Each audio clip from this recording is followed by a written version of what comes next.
नमस्कार. महाराष्ट्राचा हवामान अपडेट या यूट्यूब चॅनलमध्ये सगळ्यांचं स्वागत आहे.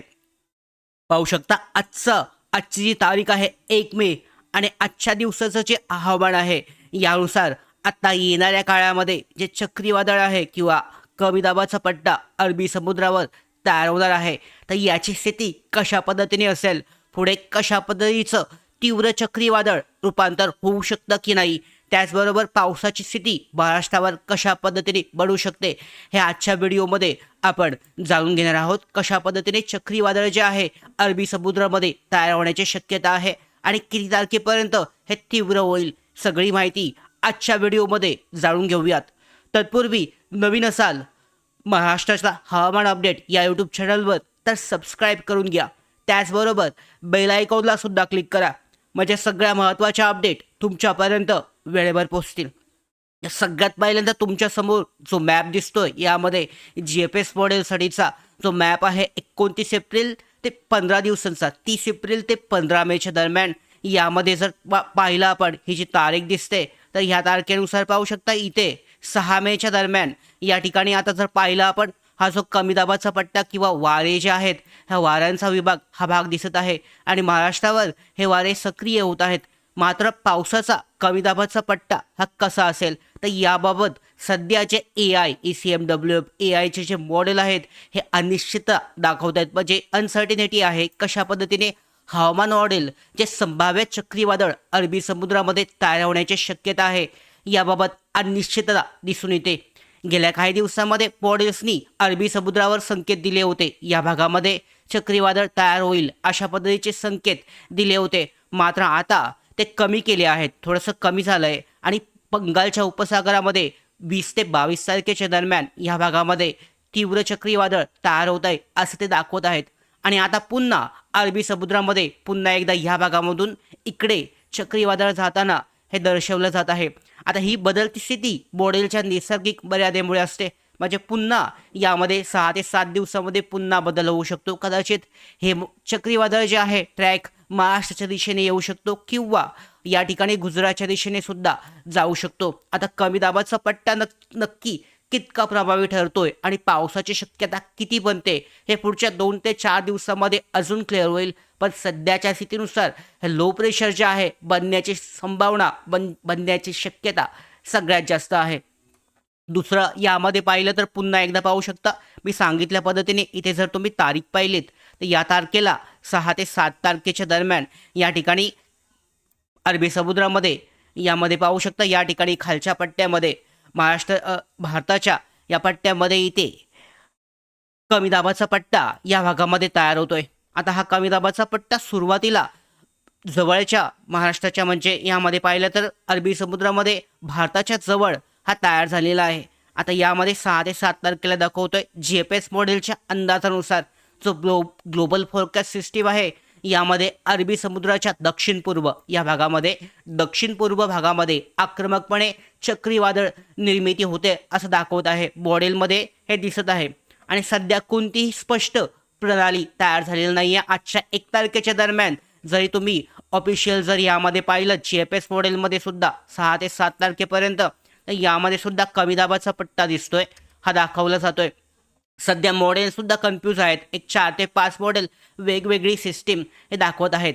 तर यामध्ये पावसाची हालचाल वाढण्याची शक्यता आहे, पण कोणत्या परिसरामध्ये तर लक्षद्वीप परिसर जो आहे यामध्ये पावसाची जी स्थिती आहे ही वाढू शकते.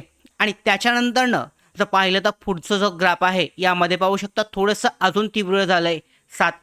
8 ते 9 तारखेच्या दरम्यान यामध्ये हा जो पट्टा आहे कमी दाबाचा पट्टा अजून तीव्र झाला आहे, परंतु तो भारताच्या विरुद्ध दिशेने सरकतोय. यामध्ये हा ट्रॅक दाखवतोय की हा ओमनकडे जाण्याची शक्यता आहे असा ट्रॅक सध्या दाखवला जातोय, पण तसं खरं वाटत नाही आहे. तर विरुद्ध दिशेने येण्याऐवजी कदाचित तो भारताच्या दिशेने महाराष्ट्राच्या दिशेने येऊ शकतो.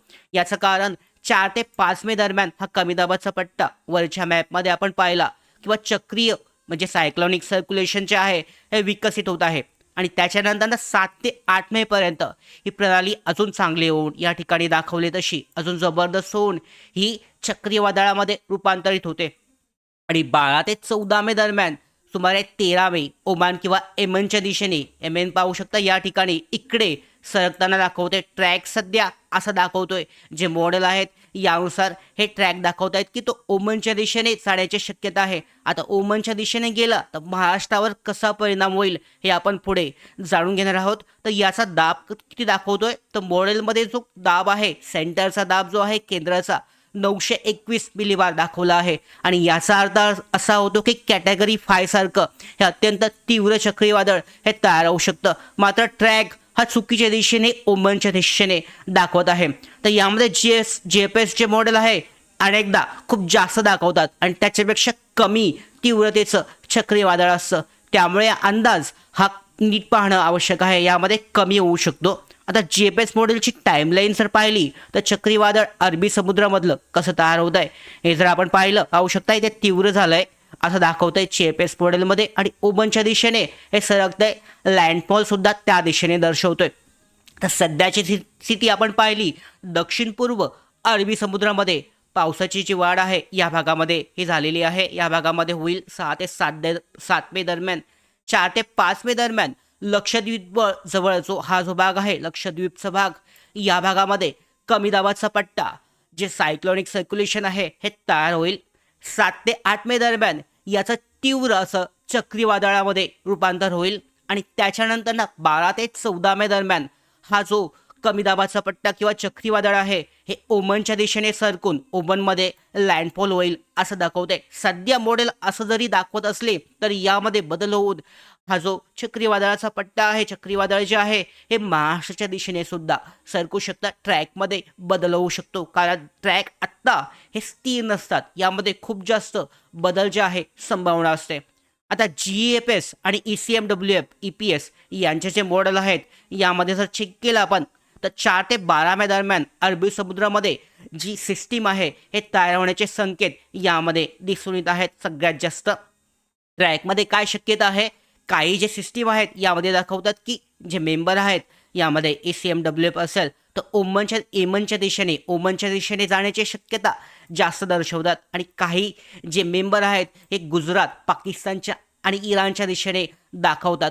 यामध्ये जर आपण पाहिलं तर आपल्यासाठी काय असेल, जर यामध्ये कसा बदल होईल हे सुद्धा पाहून घेऊयात. कोणत्या दिशेने गेलं तर महाराष्ट्राच्या पावसावर, महाराष्ट्राच्या वातावरणावर, हवामानावर कसा परिणाम होईल हे सुद्धा आपण पाहणार आहोत. या ठिकाणी पाहू शकता लँडफॉल हा दाखवलेला आहे. ओमनच्या दिशेने हा लँडफॉल होतोय असं सध्या मॉडेल दाखवत आहेत. मात्र हे 100% खरं नाही आहे. हा ट्रॅक इकडे सुद्धा वळू शकतो, त्याचबरोबर पाकिस्तान, गुजरातकडे सुद्धा जाऊ शकतो. तर यामध्ये पुन्हा बदल होतील. 4 ते 5 दिवसामध्ये आपण दररोज चक्रीवादळासंदर्भातल्या अपडेट घेणार आहोत. तर ECMWF, EPS अर्ध्याहून अधिक मेंबर जे आहे अरबी समुद्रावर प्रणाली सिस्टीम तयार होणार आहे. मात्र ट्रॅकमध्ये खूप जास्त बदल होणार आहे. बंगालच्या उपसागरामध्ये काही सिस्टीम तयार होण्यासाठी जवळजवळ 18 ते 19 तारखेच्या दरम्यान सिस्टीम हे तयार होत आहे. एन्सेबल जे मॉडेल आहे हे अधिक ट्रस्टेड मानलं जातं आणि त्यावर अनिश्चितता दाखवते. या कारणामुळे 18 ते 20 तारखेपर्यंत बंगालच्या उपसागरामध्ये सिस्टीम हे तयार होईल.